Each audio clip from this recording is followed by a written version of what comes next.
guys, this is Ghost45. I'm back again with another reaction video, and Merry Christmas. I'm gonna make this quick video right now.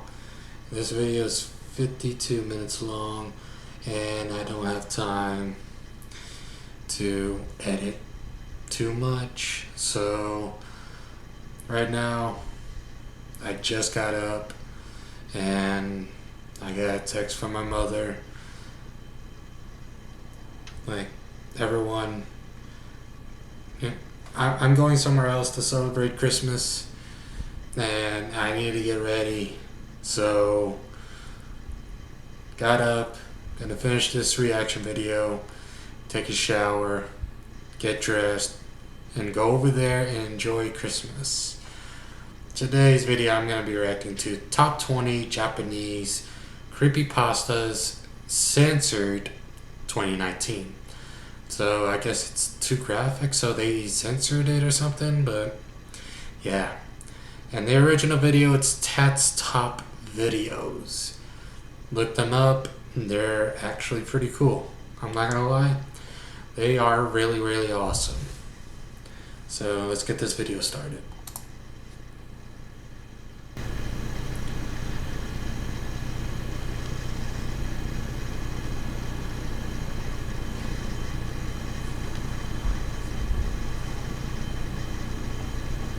This video contains flashing lights, scary and creepy content, disturbing violent and graphic images, jump scares, pop-ups and sudden loud noises.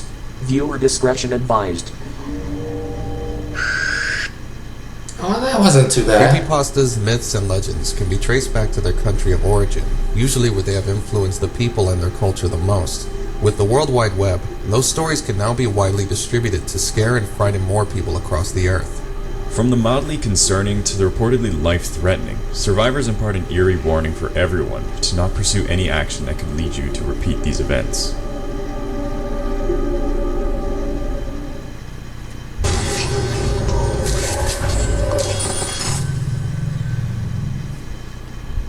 Coin Locker Baby. Everything in life of one particular Japanese woman was going swimmingly. She was young, single, and at the beginning of a great career. She couldn't have expected things to get better, but to her surprise, they did. She was courted by a handsome man, and the two were instantly smitten, falling in love and dating immediately. Those were the best times for her, but it would all come to a sudden unfortunate end. It had been a while since she experienced cramps and bleeding, so she feared the worst. She was pregnant, and had been for some time.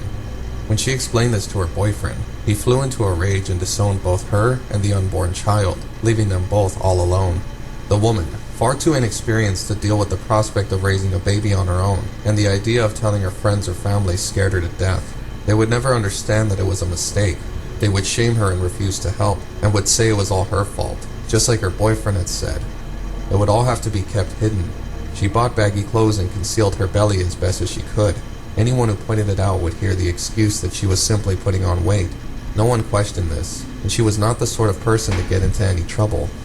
Like that, after 9 months of lies and evasion, it was time to give birth. Not wanting to go to the hospital, she gave birth in her own room to a small baby boy. This sight did not overwhelm her with joy.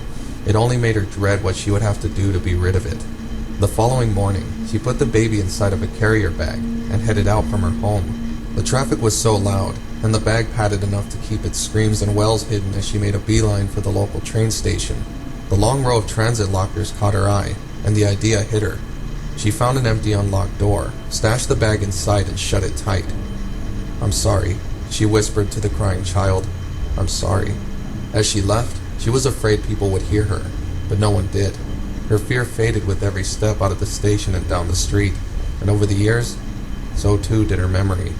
It wasn't something she or most people would wish to remember, and so she didn't. It was a long time before she set foot inside that station again, and still didn't recall what had been done. As she strode across the floor to her platform, she noticed a young boy crying against one of the lockers, his face covered against his arm. He seemed all alone and in great distress. No one was near to comfort him. They simply ignored the child. She changed direction and stopped behind the boy, resting a hand on his shoulder as he sobbed. "What's wrong? Are you lost?" Okay, This is getting a little creepy, but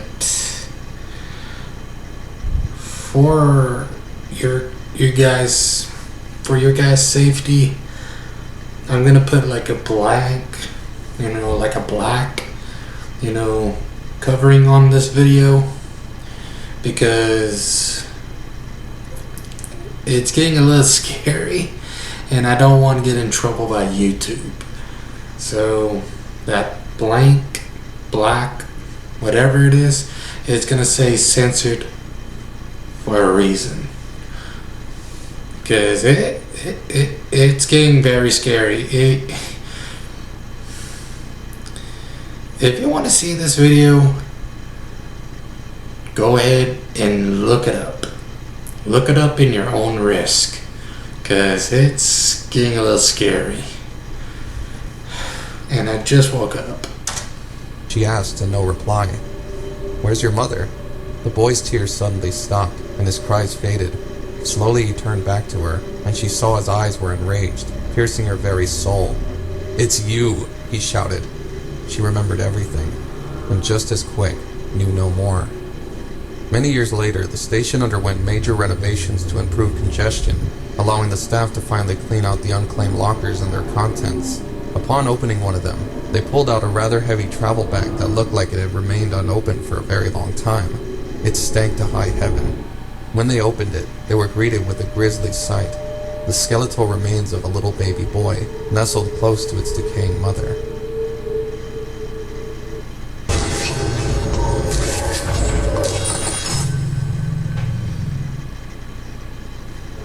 The Curse of Owa. Owa lived her life as a dedicated wife to an adulterous and terrible husband, confident that she could raise their infant properly and with support. However, Shitai, her husband, had other plans in mind for the rest of his life. Shitai had long since coveted and seduced a mistress whom he planned to marry one day. The only thing that stood in his way was Owa, his wife. Till death, he figured, and slipped poison into her drinking cup mere hours after she had birthed their child.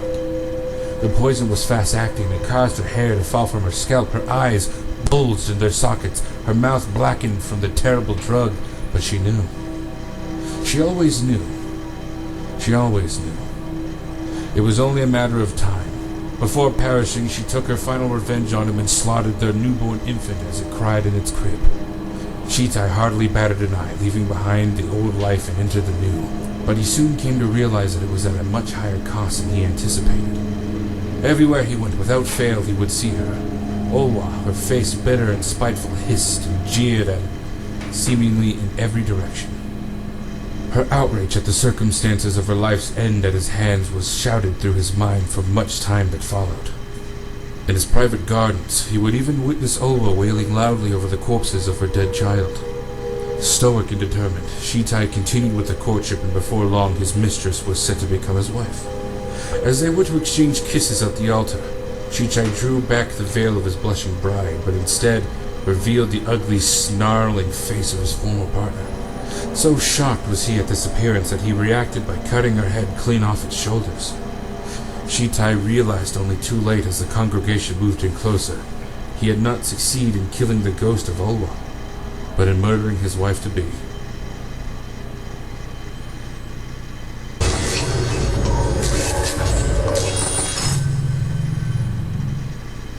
Himaru Mansion. Although the locals attempted to keep the property and its paranormal happenings a secret, the reputation of Himaru's mansion's hauntings spread throughout Tokyo, then all of Japan, as well as the hideous details of its backstory. It's no surprise that this one building is the source of inspiration behind the infamous Fatal Frame video game series that scares players to this day. Man, this video is getting a little bit too scary. I don't know if I should censor the whole thing or just let you guys watch it.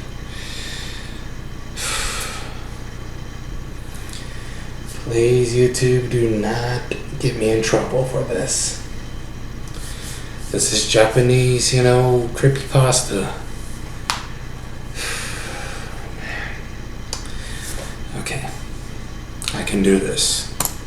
Stories are told of its many phantoms and gory apparitions like blood splatters all over the wall and floor, and handprints dripping with red leading to bedrooms of the previous occupants.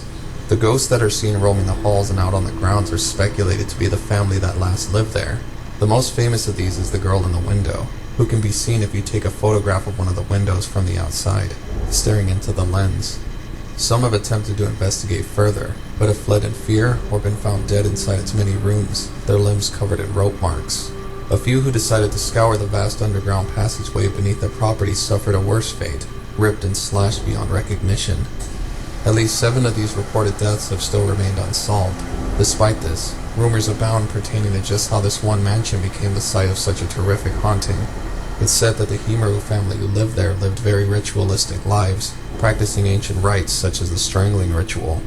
They believed that a portal world would open in the courtyard and rain negative karma down upon their house, and so countered this horrific prophecy by sacrificing a pure young girl. Fuck. My phone just went off. Motherfucker. God damn. I'm already regretting this. And it's not even dark. It's not even nighttime. It would be worse if I did it at night. Girl referred to as the Rope Shrine Maiden. She would be raised in secret, kept in isolation within the mansion and away from the world, for any exposure would render her unfit for the ritual. This would occur every 50 years, and when practiced, they would bind her, drag her to the getaway's predicted location, tie her arms and legs to 4 oxen, and have them tear her limb from limb by pulling in opposite directions. The blood-stained ropes would be left behind to seal the portal for another half-century.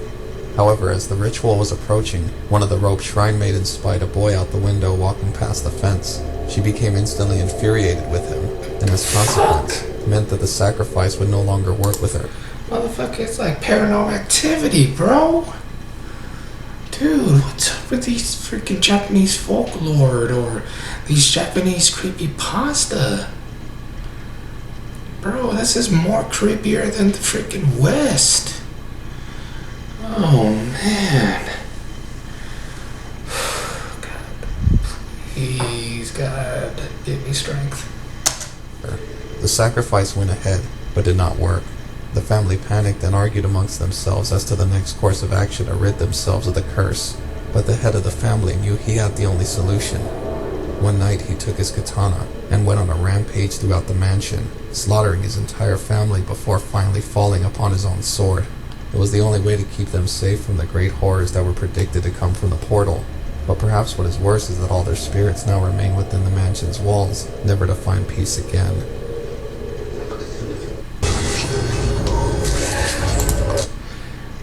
Okay. 1 more or 2 more? 1 or 2 more? 1 more. Just 1 more.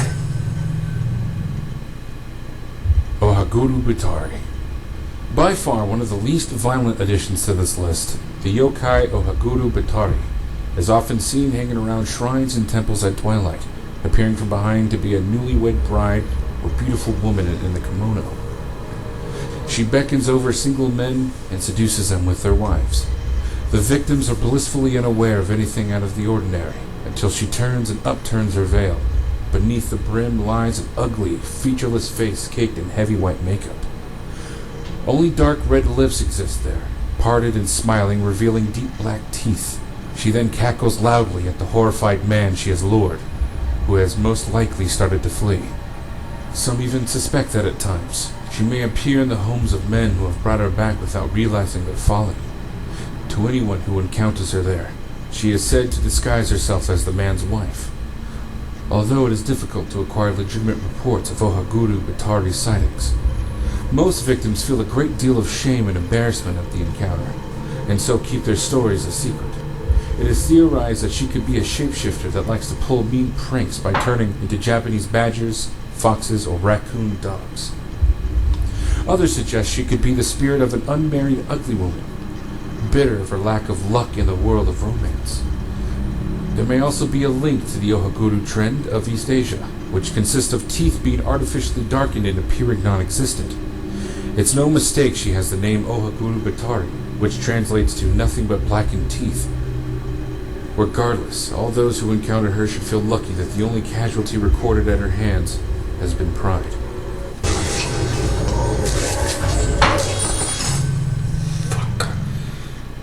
The 10-Day Dream. Okay, I'm getting a little bit scared.